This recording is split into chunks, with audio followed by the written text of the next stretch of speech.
Welcome everyone, Costin here with a discussion about the Sea Peoples in Total War Pharaoh Dynasties. Now, the Sea Peoples are a bit of an interesting quote-unquote civilization, faction, if you will. I'm using Iolos for this one. He's the brother of the sun. Really, yes, the brother of a god, the brother of Apollo, quote-unquote, if you want to go down that particular path. Regardless, with respect to all of this, the Sea Peoples do play in a markedly different way than anyone else. There's both pros and cons with their particular approach. So first off, the Sea Peoples cannot actually take territory by default. You have to unlock it via research. Takes several turns, but you unlock the ability of occupying settlement. You can only sack or raise settlements from the very beginning of your campaign. And this applies to both of the campaigns for the Sea Peoples, be it the Palisade or the Sheridan in this particular example. So that is a limiting factor. They do have advantages as well, in that some of their armies, though crucially not all of their armies, can be Horde armies. Now, Horde armies have a couple of advantages. Think less of, like, say, Beastman situation and more like Vampire Coast situation, and I think that would probably be the more sensible way of approaching things. Basically, you have a bunch of benefits you can get over here. Upkeep benefits, recruitment benefits, movement benefits, significant movement benefits, which can be pretty useful. Unit recruitment, including unique unit recruitment through these structures. Though, of course, you can also recruit units via settlements, specifically native units that you can get. So you have either what is called settled units for the Sea Peoples, or you end up having Horde units that you recruit from the Hordes. Now, Horde units are typically going to be better units. Like if we look at Iolos over here, he starts with the ability of recruiting Sheridan looters over here and swordsmen in his campaign. He also has the ability of getting recruits and javelins. And then at tier 3, which you can build, by the way, and start building on turn 1, and it will be built instantly, you will get Sheridan axemen. Medium infantry, good amount of lethality, good amount of capability over there. And there are a whole bunch of different units that you can recruit in a similar fashion. So archers, for instance, can be recruited, including things like Sheridan bowmen. Not the best archers in the game, but certainly capable enough. Okay, so you do start with the ability of getting settlements. But on top of that, you also don't have regular religious buildings. Instead, you build outposts. The way religion works for the Sea Peoples is different than the other factions. Now, you can participate in the same mechanics that other factions have, but you do have your own uniqueness over here. And this is reflected in war spoils. The way war spoils work is that you get a number of benefits, extra benefits, things like food, like a significant amount of food, gold, bronze, depend on, you know, the settlement level as well as your war spoils level. Now, the way your war spoils level works is that if you hold few settlements, you will gain more war spoils. So more loot if you do raise them to the ground specifically. So you can play a campaign where you are going down that particular path because you will gain more resources than anyone else for raising these settlements to the ground. That is one very tangible benefit. So you can either get significant resources or various rewards. So over here, if I were to raise the settlement to the ground, I would get 1,200 gold. That is a lot of gold, I'm not going to lie to you. There is a major downside in all of this. You can obviously occupy territory as anyone else, or you can go with war spoils. I'd probably say having a province of free settlements is generally worth it. Like, even if it does reduce your level by a bit over here, it might. Even if it does reduce your level by a bit, it might be worth, you know, going for, like, you know, 1 to 3 settlements. Like 3 is the limit, basically. Like you want to have 3 settlements. And one of the best regions, one of the best provinces you can take would be actually Cyprus, because of all the enormous quantities of bronze. Because bronze is obviously going to be used for a lot of the unit recruitment. Also worth pointing out that the hordes themselves can give you like recruitment slots over here, so you can recruit more units faster than most other factions. Though in this case I can't do it because you do need to adopt a horde stance. There is a problem, of course, with that. You don't naturally gain movement back after raising a settlement. It requires a title. And this only gives you 30%, but the horde encampment requires 25% movement. There is a way to reduce this over here by getting the organized camp assembly to reduce the max movement to adopt. You do replenish in territory, but especially early on, you're going to have to be a bit careful because you're going to lose turns when you really should be recruiting a bunch of units.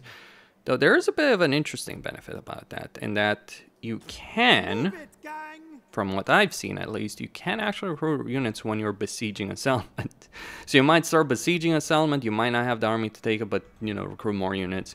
Maybe even an extra general in order to do that. Now, generals from horde armies, like you can recruit regular generals through settlements, that's all well and fine.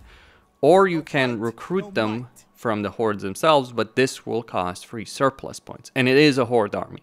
So you can either recruit regular armies or horde armies. That is a key mechanic. The big downside in all of this is, how to put it simply, everyone freaking hates you.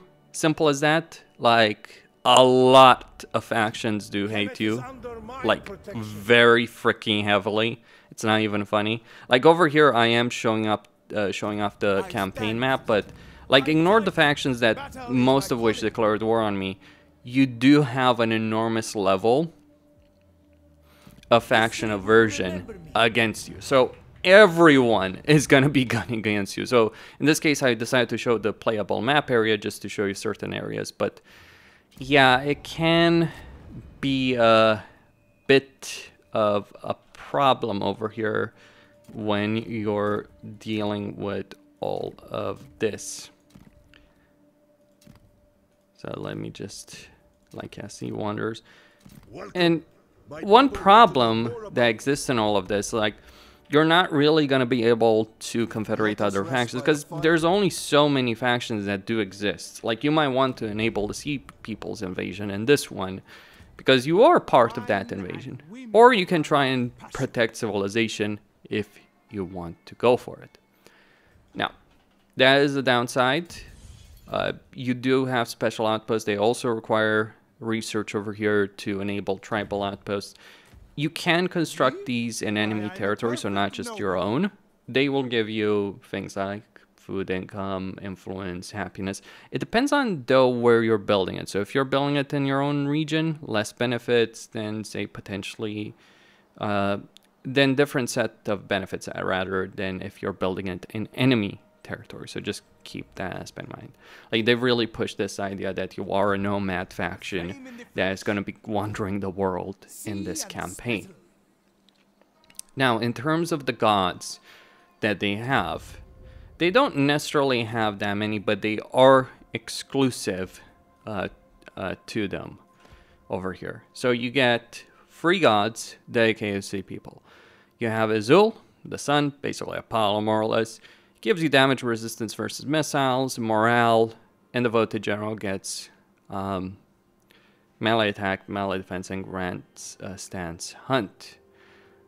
Then you have Alpanu, who disables enemy replenishment, increases your own replenishment, and increases attrition damage. And then you have Laroon, who gives you recruitment slots, movement on land, reduces movement on land.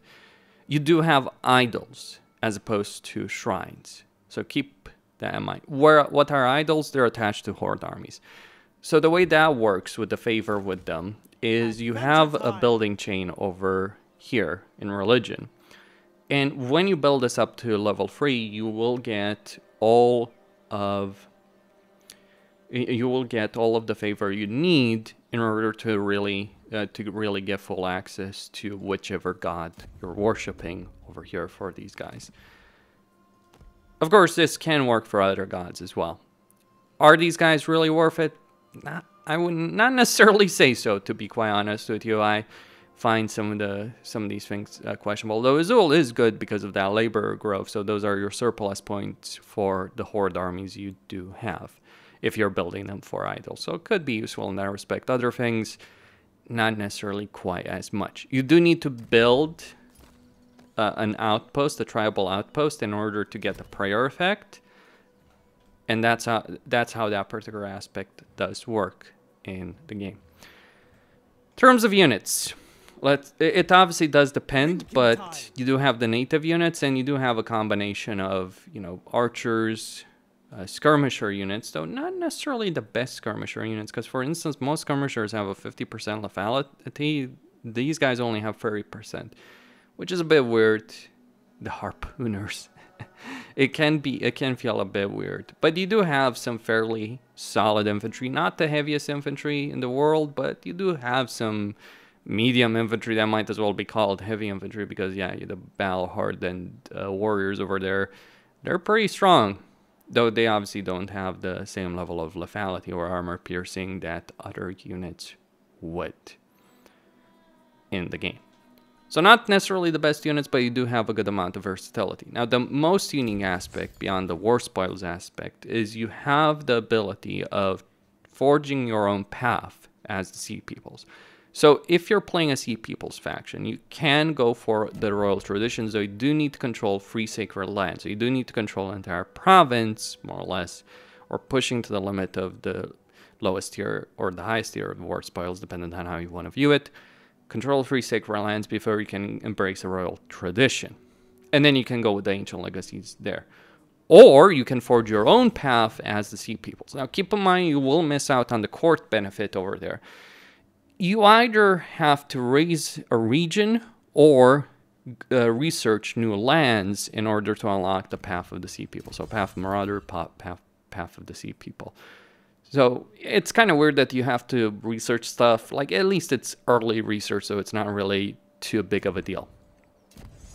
But anyway, with forging your own path, let's talk about the path of Marauders. So this is how path of Marauders works.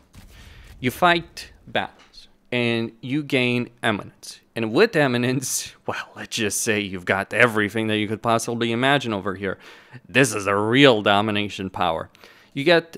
So domination is a pre-battle option that allows you to turn the local population of a settlement against their ruler. Because you might have limited armies spread in smaller hordes, you might end up in situations where you have to fight some of the most difficult battles in the game, especially early on.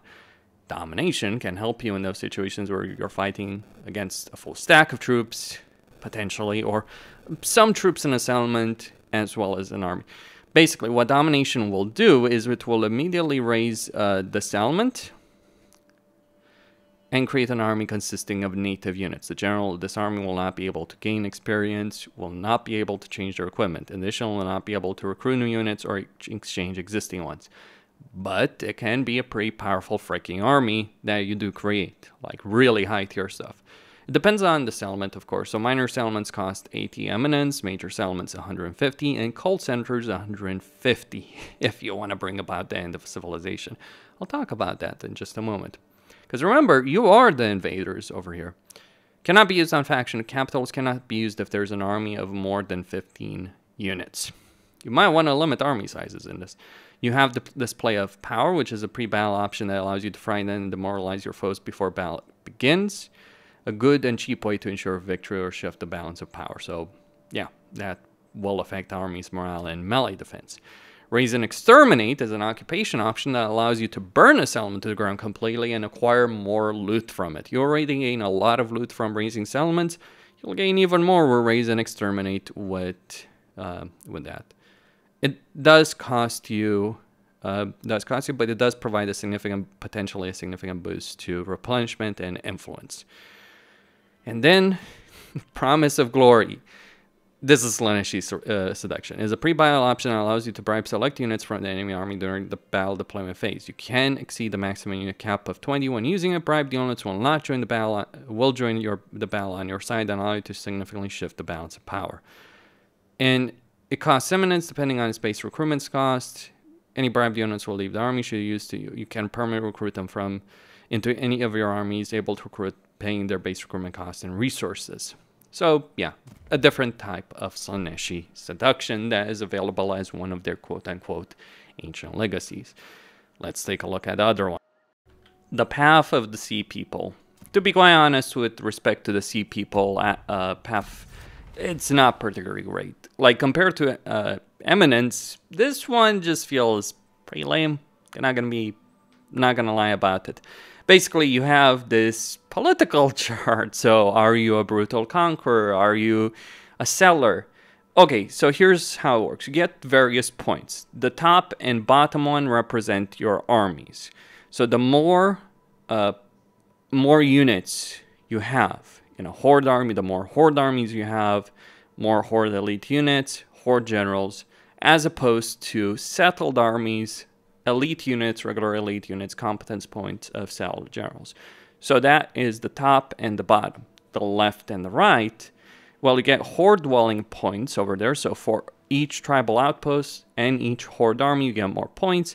And then you have settled dwelling points for more settlements. And you get a wide variety of benefits. You can reset you can push yourself closer to the center tile over there. But the way this works is you have a series of benefits. It's kind of like 4 tiles that kind of share some of the benefits, though the closer you are away from the middle, the farther you are away from the middle, the more benefits you'll get. So, for instance, over here, you get extra battle loot plus 125% over here. Over here, like at the top, yeah, you can get up to 125%. But there are various benefits dependent on what we're talking about. So we have these 4 giving you recruitment benefits, and these ones giving you melee attack benefits over here, and maybe even more resources from raising settlements to the ground. And then we can get more resources from raising settlements and a charge bonus, morale, dependent on what you're going for. Then you can increase your various income, so either wood, bronze, stone, gold, as well as associated benefits, dependent on what you have. It's a fairly gimmicky system, I'll be honest. I'm not particularly fond of it at all, in a lot of ways. So out of the 2 paths, like, I would certainly go with the Marauder, Path of Marauders. Another thing, of course, to mention before I wrap this up is how collapse, crisis, and prosperity affect you. So you are the Sheridan in this case. You get, if I'm in prosperity, we get replenishment workforce construction cost for tribal outposts. In crisis, we still get that construction cost, but we no longer get the replenishment. Instead, we get resources from loot and occupy and a charge bonus. Then finally in collapse, more charge bonus, but resources are switched from looting and occupying to raising settlements to the ground. How well does this actually work? Well, you can be vulnerable. If you take Cyprus with its massive bronze stores, you may not be as vulnerable as you might think. And Cyprus is not really defended by a faction that's that difficult to take down, so just keep that aspect in mind. But at the same time, not really having territory and reliant tribal outposts, for prayer effects and other benefits, doesn't work quite as well as you might think. Though it is a fancy idea. Just not quite sold on the notion that it works quite as well as the developers may have intended it to. So, there is potential, and they can certainly provide the very different playstyle than the one you're used to. Though, yeah, go get this title as quickly as possible for movement refunded after raising a region, and also this research over here. It will be very, very important to get both of these things. That is all I had to say about them. Out of the 2 factions, Iolus has a much easier start. The Palisade might be more beneficial in the long term, but especially because you could either go for Hittites, Mesopotamia, or Egypt if you want to sell. But you do start in a very difficult situation. Or that's actually one of the few situations where the start is actually accurate. In terms of commands for Iolas, you do get Heat of Battle, so you can get really good weather. So if you're playing with very nasty weather effects, this will help you out in a particularly difficult battle. Then you do have the passive command, which increases war spoil level by 1. They will have an additional 6th level. That's all I have to say. Costin, signing out.